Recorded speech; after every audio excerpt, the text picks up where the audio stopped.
Okay, today I'm gonna plant some collards, get them in the ground. Got a bunch of them yesterday. They come in a group of 50 or 100 here. These you can go to an old-time seed store. Feed stores have them. You won't hardly find these in the big box stores because these are a little more economical. You're looking at what, $6 there, and you see how many collards come from that. Also going to put some onions in the ground today. I'll try to keep a little straw to them, keep the frost from killing them completely. That'll give me a little something to eat during the winter time, like onions.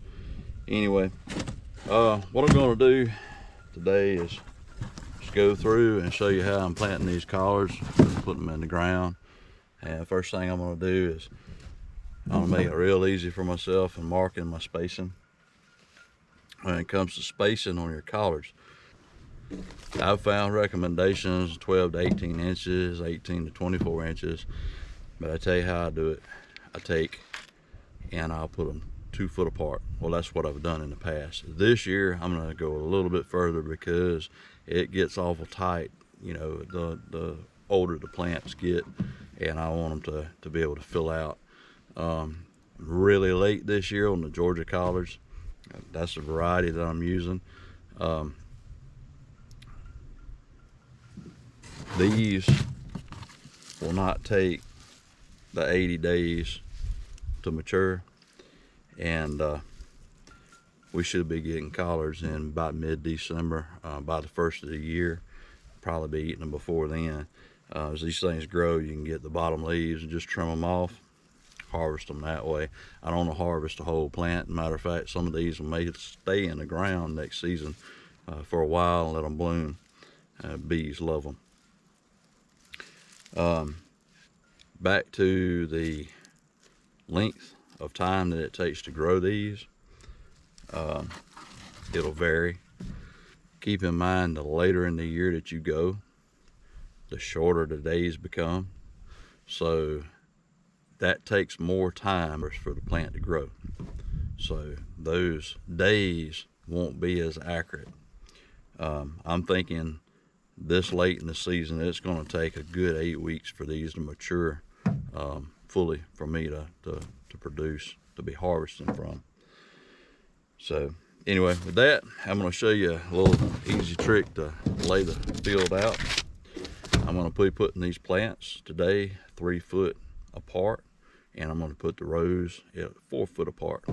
It gives me plenty of room to just lay in some ground cover for the season, or go back along and put a little bit of mulch to the plants to hold the moisture to the ground. We're having a very hard year. I don't know if you can see that. This ground is parched. I've been putting a little bit of water out, been watering my cover crop. I got to water it again this evening. But what we're going to do today is just go ahead and lay these rows out, and I'm going to show you an easy way to put your plants in the ground as far as spacing goes. So with that, you just need a couple things. Tape measure, real simple. Tailgate. I'll measure out 3 foot on my tailgate. It's going to come out to this point right here. I'll take my string right here. I'll roll this out. I'm going to go ahead and put a loop on the end. Just tie a regular crossover loop here. Now I can make a slip knot out of that, put it together, put it over my pins, my rods. I'm just using fence post, but you can use pipe, wood, anything you need, just a stake to stick it in the ground, put your rope to, pull a long string, pull your row out, and get your measurement correct. You can mark a stick and lay a stick down on the ground, or another method, take string, and I'll be using this over and over again, so it doesn't matter. Take this string and I'll put it 3 foot.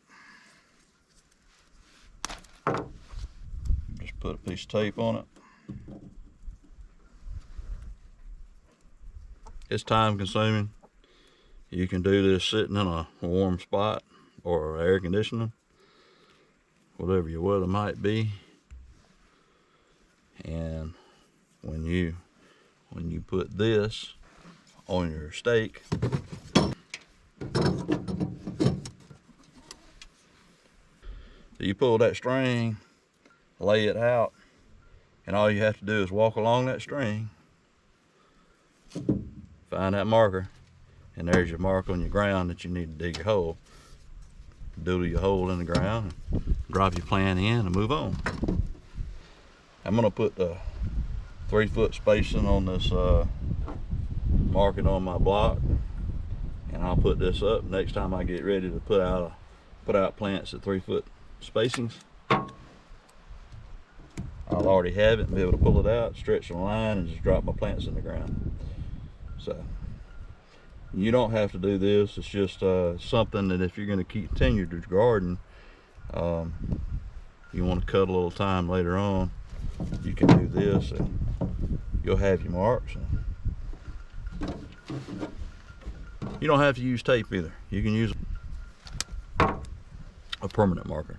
A lot of you don't have big gardens, and that's fine. You can plant these in planters or pots.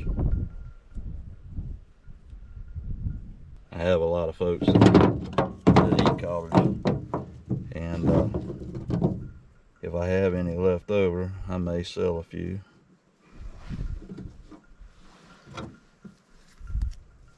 But it's a good idea to always plant a little more than what you need.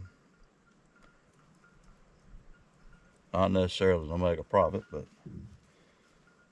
in case you lose a few plants, or you have some company over, or some friends that may like the vegetables that you're growing, that you can share.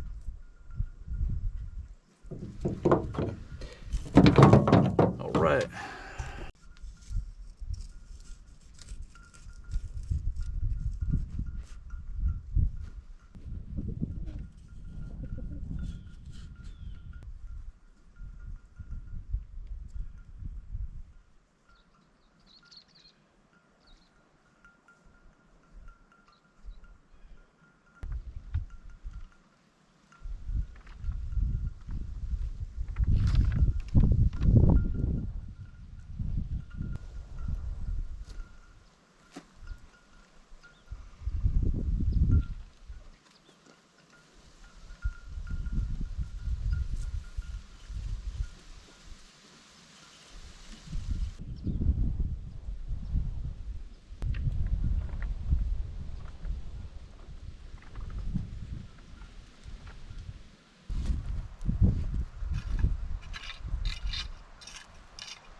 It's okay for them to look like this or look a little wilted. They're not broke.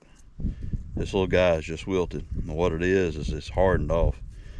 That root ball, if it's really wet and moist, all that dirt will fall away from your roots. So if you take this, you go ahead and stand it in the ground about to that point there. See where that leaf starts? You want to bury it to about there. Put your dirt to it to help hold it up. And I'll show you how to water it when I get ready to water. I'm gonna take these, put them in rows. And one more thing, these leaves here that are damaged really bad, to put less stress on this plant, you can go ahead and clip those off. So that's it. You can do each one like that. You can go ahead as you're counting and getting them together. This will help set the plant. It gives them energy to put into new growth. So these bundles, when you get them, will look like this. And that's the reason why I'm trimming off all these lower limbs. Even if they weren't, you'd still want to trim them back to 3 to 4 leaves on the top, 4 max. And some in the bundles won't make it. They'll be like this. You can use any method as you like to put these in the ground, but this right here will work just as good as anything, or a stick. You just want to make a place in the ground to slip them in about that far, or right below the leaf stem that you cut off. That'll be deep enough for these plants. Leave a little indentation around in the soil. I'll show you what that's for in a few minutes. You just take a little bit of water. I only use 1 can of water when I set these plants. The ground has a little bit of moisture, not very much, but that 1 can of water will do wonders for these little plants, and will help these roots establish in the soil to where you don't have to waste a whole lot of water. These are pretty good plants. They require a good bit of water, but you can set these plants without a whole lot. You don't have to canvas the whole garden with water. Got my post in the ground, got 1 line set up. See these marks? You can't see them, but these are the marks here that mark where every spot is for plant.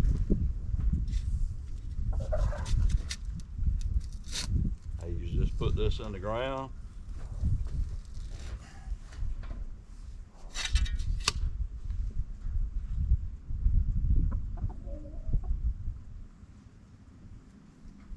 I'm gonna come get the camera so you can see this.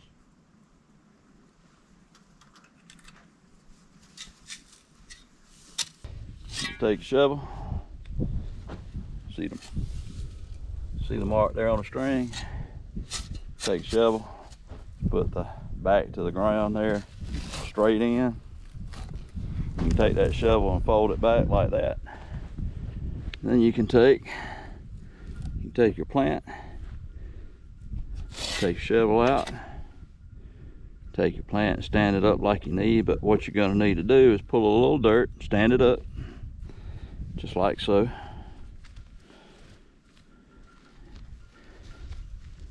Get a little dirt to it, and you're gonna make a ring around this plant.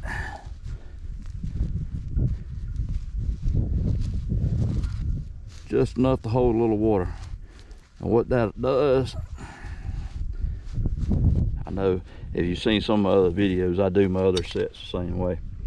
You pour this water in here and it stays right around this plant, and it'll go in the ground. And what that water is going to do is go in, it's going to dampen the roots a little bit, and then that little bit of moisture that's in the ground, it's going to pull it up and it'll nourish that plant. Now it'll stand up this afternoon after I put a little water to them, and in the morning they'll probably be laying on the ground if they're not dead from the frost. Frost just generally doesn't hurt them too bad, but they could go into shock and die. Anyway, that's how I'm doing them. I only have to do that for about 45 more times.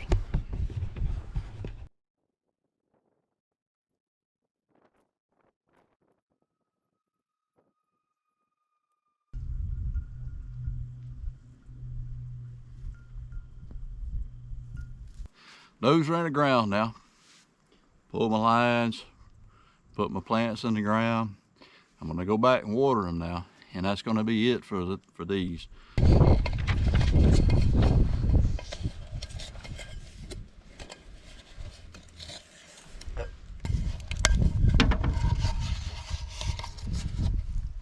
Just 1 little soup can is all it takes. And all I did is took a piece of old bamboo I had here, and I taped it on the end of a bamboo stick. I already have a bucket of water.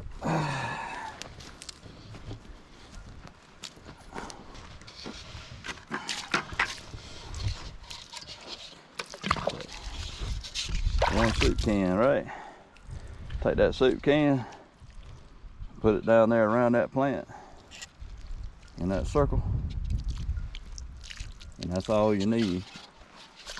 About once a day, once every morning, same as I do all my plants, just like so.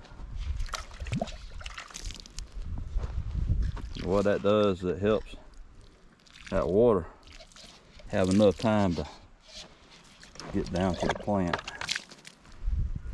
Just that simple.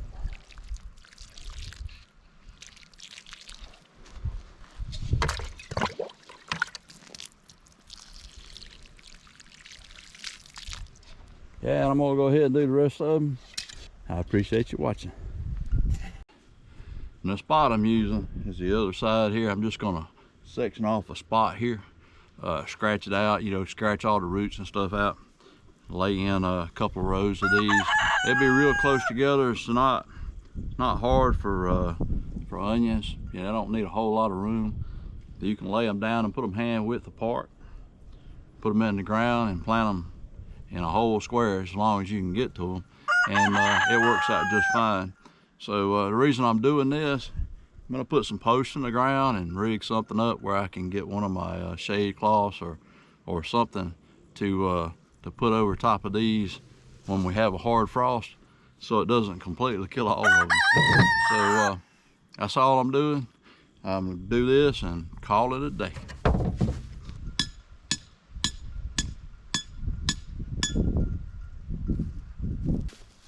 There's nothing special about these. This is just rebar. I bought a few sticks several years ago. Cut them about 5 foot tall so I could use them for tomato steak. That's all I'm using.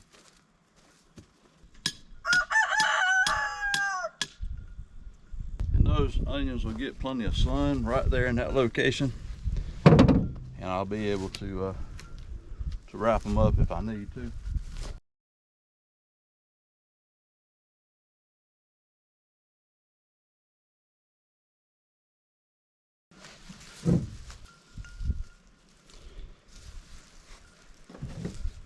Plant them about hand width apart, and these will be just fine.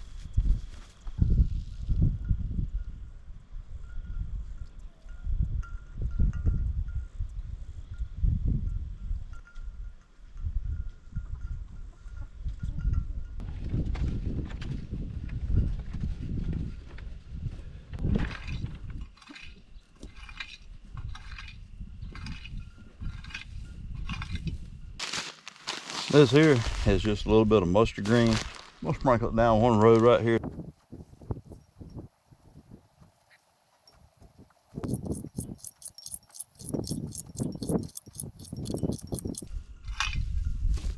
Running those tines through there, all it does is loosen the soil up, seed drop down in the soil so that they're under the ground. I'm gonna go ahead and water all this.